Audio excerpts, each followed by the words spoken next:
My name is Nicole, sitting here in my cozy little apartment, with the soft glow of the nursery lamp casting a warm light over the sage green walls I painted myself. I look at the silver bracelet on my wrist and the sleeping baby in the crib. This is my life now, a far cry from the nightmare that unfolded on what was supposed to be a joyous day. It all started on my birthday. I had been dating Ryan for 3.5 years. I grew up in a small town where family values were highly cherished. My parents were hard, working, and honest people. My father was a carpenter, always strict but fair, while my mother was a homemaker with a kind and gentle heart. They taught me to be independent and to stand up for myself. Ryan, on the other hand, came from a well-off family in the city. His parents were more focused on social status and material wealth, which perhaps influenced his character. I had planned my birthday party meticulously. I was excited to announce my pregnancy, a new chapter in our lives. The two-bedroom apartment I shared with Ryan was filled with close friends.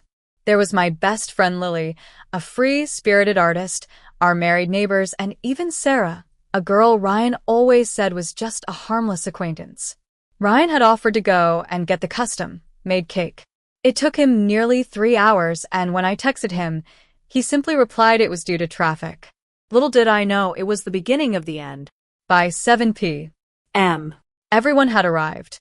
I was busy hosting, hiding my lemon soda in a cocktail glass to keep my pregnancy a secret. Lily caught my eye several times.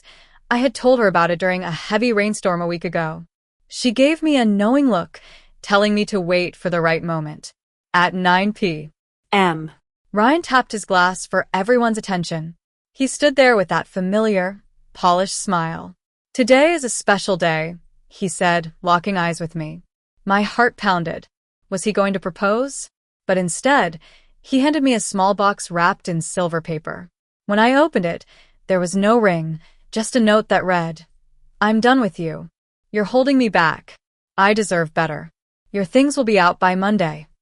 I was shocked, as if all the air had been sucked out of the room. Ryan's face was cold, and he laughed that hollow, bitter laugh. Some guests thought it was a joke, but Ryan just walked out the door. Lily was the first to break the silence. She snatched the note from my hand and called him a bastard. I was in shock, my stomach aching. Ryan didn't know I was pregnant, and he also didn't know that I had seen the messages he sent to Sarah when he left his smartwatch in the bathroom. That night, I couldn't sleep. Lily laid out a mattress and stayed with me. While she cleaned up the mess, I sat at the dining table and started to dig through evidence. A couple of weeks earlier, I had found a credit card statement in his desk. It showed expensive trips and dinners he took while I was away for work. And Sarah, she had been acting strange all night. She arrived early but left suddenly, saying there was an emergency at the salon she worked at. I knew I had to take action. The next morning, I called a locksmith and changed the locks. I also closed our joint credit card. I booked a Zoom appointment with a lawyer, M.S. Thompson, whom Lily recommended. She advised me to file for formal asset separation, especially since I had been paying most of the mortgage for the past 2 years, and to start protecting mine and the baby's rights. Ryan texted me, saying he'd come to get his stuff on Friday and that I should be out. I refused. I got Lily to call in some backup. Max, my law student cousin, and Jake, Lily's fitness trainer friend with the word integrity tattooed on his bicep. When Ryan showed up, he was shocked to see them. With Max presenting a list of his belongings and Jake guarding the door, Ryan left with just a few boxes. A few days later, Ryan showed up at my place drunk, shouting about the baby. He sent a message asking to meet at a cafe the next day. When we met, I laid out the medical records and a draft parenting agreement. Ryan was in shock when he saw the ultrasound. He said he wanted to be there for the baby, but I told him I needed actions, not just words. About 3 weeks later, Ryan sent an email saying he agreed to the parenting agreement. Slowly, he started to show some signs of change. He sent monthly support payments on time and offered to buy the baby's car seat. He even came to an ultrasound appointment early and was deeply moved when he saw the baby's hand on the screen. I also met Tom, a delivery guy from the local grocery store.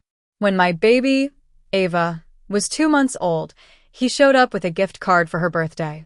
We started talking, and he shared his simple, honest life with me. His presence made me feel seen and safe. One day, I ran into Sarah at the Target. She apologized, saying she didn't know Ryan and I were still together. She also told me that Ryan had lost his job due to misusing a company advance. I told her I didn't hate her because I realized she was also manipulated. Ava was born after a long and painful 32-hour labor. Ryan showed up with a giant teddy bear. Although the early days after Ava's birth were chaotic, with Lily's help, I managed. Ryan visited regularly, and as time passed, I could see he was trying to be a better father. On Ava's first birthday, I threw a small party. Everyone who mattered was there. Lily, Max, Jake, Tom, and even Ryan. Ryan brought a silver bracelet with Ava's birthstone for me. I knew he had grown, and I had forgiven myself for what had happened in the past. Looking back, that painful experience was the catalyst for my growth. I learned to stand on my own feet, to protect myself and my child, and to choose myself again. I am now a single mother, strong and independent, and I know that I can give Ava a life filled with love and honesty.